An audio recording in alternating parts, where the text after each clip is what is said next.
Gentlemen, I have a question for you. Yes.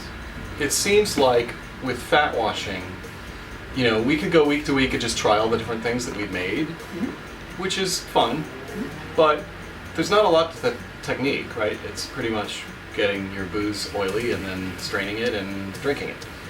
So I was thinking about the video over the weekend and about how that Rob Roy became so umami after we added the coconut scotch, and it didn't really change the flavor of the drink that much. I mean, partly because the coconut is very subtle, but the question is, can we use umami to make a drink more interesting somehow? So are we talking about just adding MSG or what? Here's our last two things. We have buttered rye that has been buttered, so that could be very interesting, and chocolate infused into Citra Double IPA whiskeys. This is a fancy whiskey that I put chocolate in. Very interesting. Okay. And certainly, you know, it's a whiskey. We could make something like a, you know, old-fashioned with it, or a Manhattan or something like that, and it'll be chocolatey. I mean, would the challenge to that be to add a different element to it, like chocolate cherry?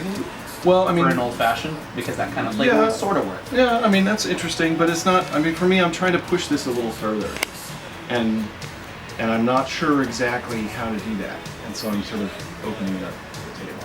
So could we use fat washing as a way to make a drink, like to push the drink further is what I'm trying to do. Like not just infuse the drink with flavor, but to either take a standard and make it exceptional, or to bring a flavor that is unexpected. And I think part of the thing I'm getting at here is that fat washing, because it works with fats, also tends to drive us in a savory direction, right? And savory is unusual for cocktails. There's really only two standards that are savory, and that's the martini and the Bohemian, right? You know, we also have, you know, the possibility of an Irish coffee. The Irish coffee that you get at that one really popular place downtown, it's not Buena Vista. Thank you. It's not overly sweet. You know, it actually just blends the coffee with the liqueur and adds an interesting depth of temperature. But pushing the drink a little further. So the umami Rob Roy is not enough. Well, no, the umami Rob Roy is kind of getting at what I'm interested in. But it's a base example. So it's a subtle example, right? I mean, we happened upon it by circumstance, right? Rob Roy and then a fat wash Rob Roy with a coconut oil, just because it's the coconut oil, ends up, for me, bridging the two flavors that are the main elements of the Rob Roy. I don't know. I guess what I'm getting at is, it feels to me like there's something in fat washing that we could push, and I'm not sure exactly what it is. But it seems like the buttered rye is our best opportunity to do something with it. Why not an umami martini? Depending on if you make it with gin or vodka. Well, no, it's savory. Yeah, if we're gonna go in the direction of so we could go back and do a coconut oil, because that seems to be the subtlest infusion of vodka. So then it's a spirit that doesn't have a lot of flavor, and it's an oil that doesn't have a lot of flavor, and then potentially maybe we would have an umami martini, and that's a very interesting idea. Should we try that? Well, we can do that tonight, but that's an interesting idea. So maybe we should just try to replicate what we did with the Rob Roy tonight, based on the ingredients we have.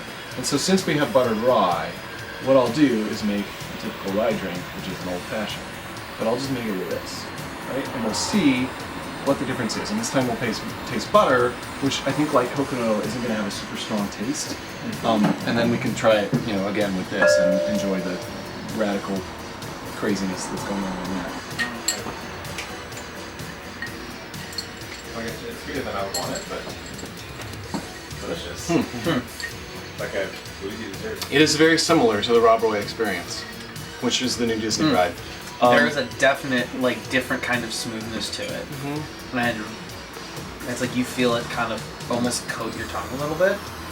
And it's like got a different, it's like got a slightly, it does have a slightly buttery texture to it. Umami. Yes. With umami. That's delicious.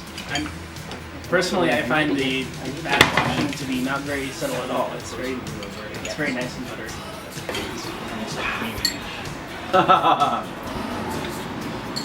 Yeah, let's make it all. That seems like Because there's little bits of very different drink. butter. So like, It's like the butter makes the sharpness of the alcohol and the sweetness of the simple syrup kind of blends together better. So how much more smooth. that's a good point. Yeah. Yeah. What's that? You can smell the It's chocolate. amusing. I mean, it's very amusing to have these flavors together, which are not really expected. Very hoppy. And the chocolate is actually more subtle than it was when I had the shot of it. But it is a nice thing to go with the orange. Absolutely. It's like it tastes kind of like the chocolate oranges that you get sometimes. Yeah, the little drossed ones. Those are actually It's like the beer version of those chocolate oranges. So I would say, oh Boozephreaks, oh ye Boozephreaks, ye of many boozes.